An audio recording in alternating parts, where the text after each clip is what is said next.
नमस्कार। मैं डॉक्टर दिनेश पाल, सहायक प्राध्यापक हिंदी विभाग, नंदलाल सिंह महाविद्यालय, जैतपुर, दाऊदपुर, सारण।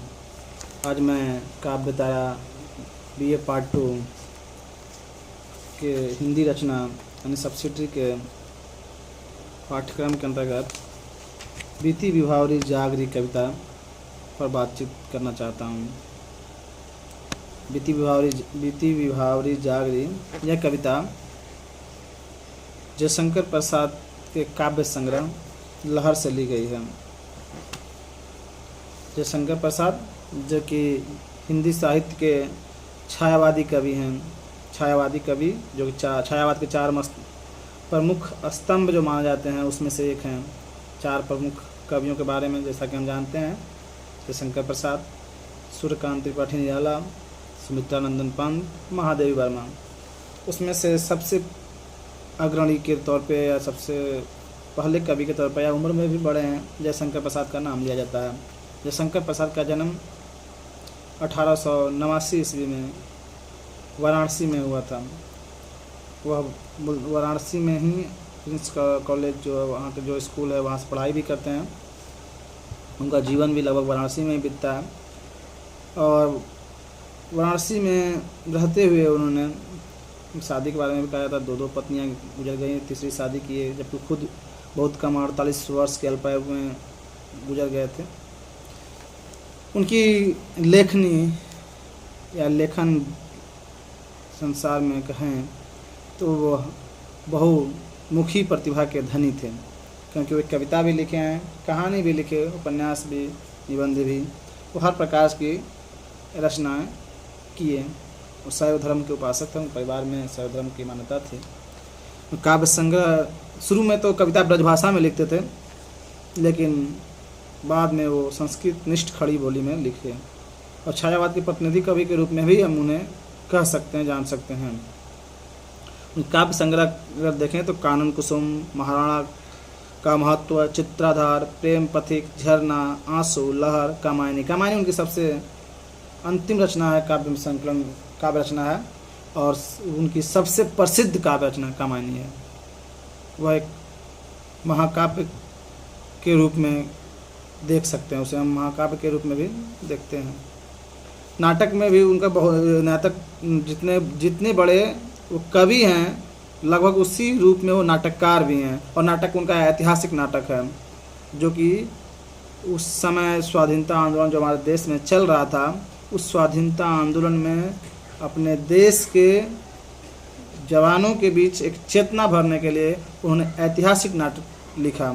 यानी अपने इतिहास की घटनाओं से, इतिहास की चेतना से, ऐतिहासिक परिस्थिति, राजाओं की लड़ाई, राजाओं का शौर्य, इस सब को दिखाते हुए वे वर्तमान जो ब्रिटिश सरकार थी उससे लड़ने के लिए, उसके प्रति एक संघर्ष करने के लिए, आज अपने देश को आज़ाद करने के लिए वे ऐतिहासिक नाटकों के माध्यम से एक चेतना का विस्तार करते हैं। वो उद्वेलित करते हैं, अपने युवाओं को जगाना चाहते हैं कि आप अपने इतिहास से सीख लो, क्योंकि कहा जाता है जो अपना इतिहास नहीं जानता वह अपना भविष्य नहीं बना सकता।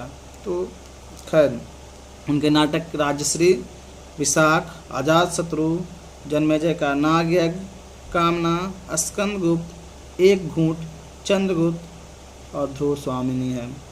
लगभग सब के सब नाटक उनके ऐतिहासिक हैं, एक से एक। उपन्यास भी लिखे हैं, कंकाल, तितली, रावती उनका अपूर्ण था, पूरा नहीं कर पाए थे। कहानी संग्रह में छाया, प्रतिध्वनि, आकाशदीप, आंधी, इंद्रजाल और निबंध में उनका काव्य और कला तथा अन्य निबंध है। तो ये उनकी रचना संसार रचनाएं थीं। अब हम आते हैं उनकी कविता, जो कि छायावादी कविता है और बहुत ही छोटी कविता है लेकिन चर्चित है। बीती विभावरी जागरी, अंबर पनघट में डुबो रही, तारा घट उषा नागरी, खग कुल सा बोल रहा, किस लय का अंचल डोल रहा, लो यह लतिका भी भर लाई, मधु मुकुल नवल रस गागरी, अधरों में राग आमंद पिए, अलकों में मलयज बंद किए, तू अब तक सोई है आली, आँखों में भरे बिहागरे। यह कविता एक जागरण की कविता है। वह वही स्वाधीनता आंदोलन का समय, एक चेतना, एक अपने लोगों को जगाने की जुनून, वह उद्बोधन ऐसी कविता आह्वान करती है। बीती विभावरी जागरी, विभावरी कठिन शब्दों के अर्थ खुद किताब में भी दिया हुआ है, हमें हम देख सकते हैं। विभावरी मतलब रात, अंबर मतलब आकाश, उषा मतलब सुबह, नागरी मतलब चतुर स्त्री, खगकुल यानी पक्षियों का परिवार, किसलय यानी कोमल पत्ता, मुकुल यानी कली, नवल यानी नया, गागरे छोटा घड़ा, अलक मतलब बाल, मलयज मतलब मलय समीर है, वही मलय यानी हिमालय का जो हवा पहाड़, आली मतलब सखी, विहाग मतलब एक प्रकार का राग, गीत का जो राग होता है, जो हमारे समाज में जनमानस में तमाम प्रकार के लोकगीत रहे हैं, उनके राग अलग अलग रहे हैं, तो उसमें से एक है। तो बीती विभावरी जागरी, अंबर पनघट में डुबो रही, तारा घट उषा नागरी। यह कविता ऐसी लग रही है जैसे एक स्त्री या एक सखी अपने सखी, एक सहेली अपने सहेली से, अपने सखी से कह रही हो, जैसे कि बीती विभावरी जागरी, बीती विभावरी यानी रात बीत गई, विभावरी बीती, जागरी अब जग जा, अंबर पनघट में डुबो रही, तारा घट उषा नागरी। यहाँ पे बहुत ही सुंदर मानवी का अलंकार का प्रयोग किया गया है, और साथ ही रूपक अलंकार भी। अंबर यानी पूरा आकाश को पनघट में डुबो, जैसे हम देखते हैं कि जब सुबह होता है तो धीरे धीरे उषा काल में एक एक तारे डूबने लगते हैं। तो कह रही है कि जैसे अंबर पनघट में डुबो रही, यानी आकाश का जो पनघट है, पनघट यानी जहाँ घाट होता है, नदी तालाब सरोवर के किनारे, जहाँ लोग पानी डुबा लेते हैं, घड़ा डुबा के उठाते हैं, उसे पनघट कहते हैं। तो अंबर पनघट में डुबो रही, तारा घट उषा नागरी, यानी उषा जो है, यानी उस जो सुबह है, यानी उसकी एक नायिका का रूप दिया है कि ऐसी चतुर नायिका है जो उषा है, उषा नामक नायिका एक औरत, वह तारा घट, तारा रूपी घटा को, यानी जो तारे हैं उन्हें वह अंबर के पनघट पे डुबो रही, यानी एक एक तारा धीरे धीरे डूब रहा है, यानी सुबह होने लगा, जैसे जैसे सुबह होता है एक एक तारा धीरे धीरे लुप्त होते चले जाते हैं, और सूर्योदय होते तक लगभग तारे कोई नहीं दिखता। तो ये कह रहा है कि जैसे यहाँ पे उषा की तुलना एक नायिका से कि मानो एक ऐसी नायिका, चतुर नायिका हो, तारा घट यानी तारों की तुलना घड़ा से किया गया है, और अंबर पनघट यानी आकाश का वो दृश्य जिसे पनघट से यानी पनघट मान लिया गया है। तो उषा, मानो उषा एक ऐसी नायिका है जो आकाश के पनघट पे ताराओं को घड़े की तरह, कागरे की तरह डुबो रही है, अर्थात सुबह हो चली है, अब तुम जग जाओ। खग कुलकुल सा बोल रहा, किस लय का अंचल डोल रहा, लो यह लतिका भी भर लाई, मधु मुकुल नवल रस गागरे। इतना ही नहीं, खग कुल, खग मतलब पक्षी, कुल मतलब परिवार, उसका खग कुल यानी पक्षियों का परिवार कुलकुल सा बोल रहा है। जैसा कि हम जानते हैं सुबह सुबह चिड़ियों की चहचहाट होने लगती है, उससे भी हम अंदाज़ा लगा लेते हैं कि सुबह हो गया है। तो अरे सखी, चिड़ियों का परिवार भी जग गया है, वह भी अब चहचहाट शुरू किया। खग कुलकुल सा यहाँ पे आप कह सकते हैं अनुप्रास अलंकार भी है, कुलकुल सा मतलब उपमा अलंकार भी है।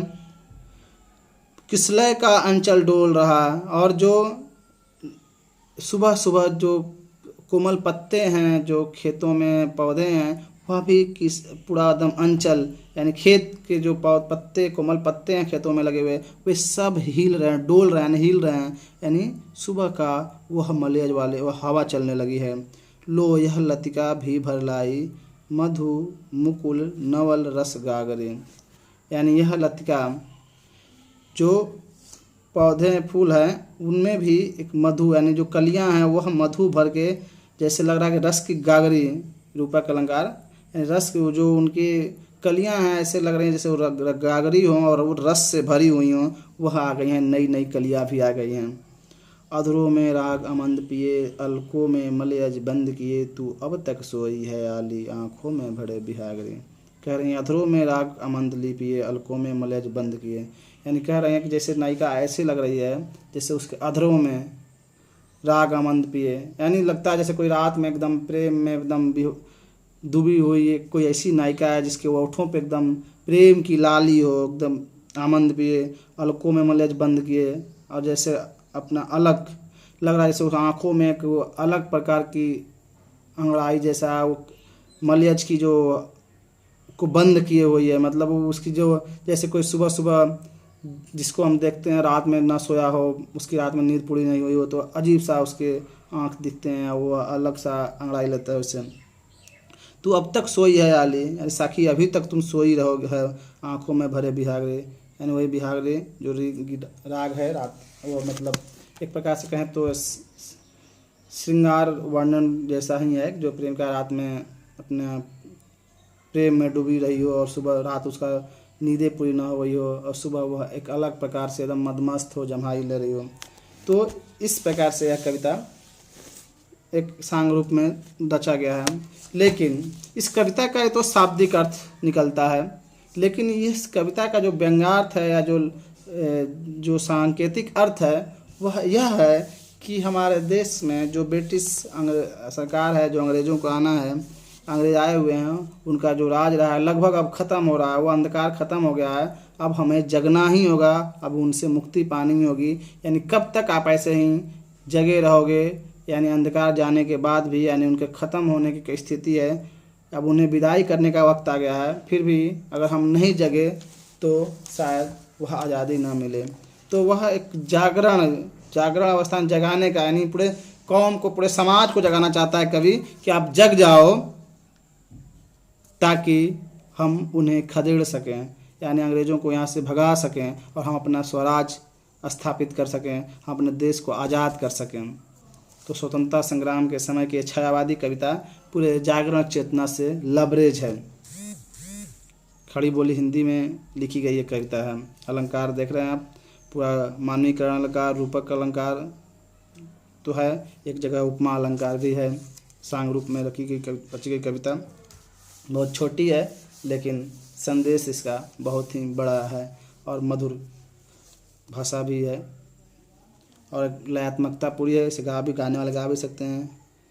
प्रीति विभावरी जागरी, अंबर पनघट में डूबो रही, तारा घट उषनागरी, खग कुलकुल सा बोल रहा, किस लय का अंचल डोल रहा, लो यह लतिका भी भर लाई, मधु मुकुल नवल रस गागरी, अधरों में राग अमंद पिए, हलकों में मलयज बंद किए, तू अब तक सोई है आली, आँखों में भरे बिहागरी। अब जिसका गला अच्छा होता है वह बहुत अच्छा गाता है, या तो अपना कुछ खास गाने का अनुभव नहीं है। धन्यवाद।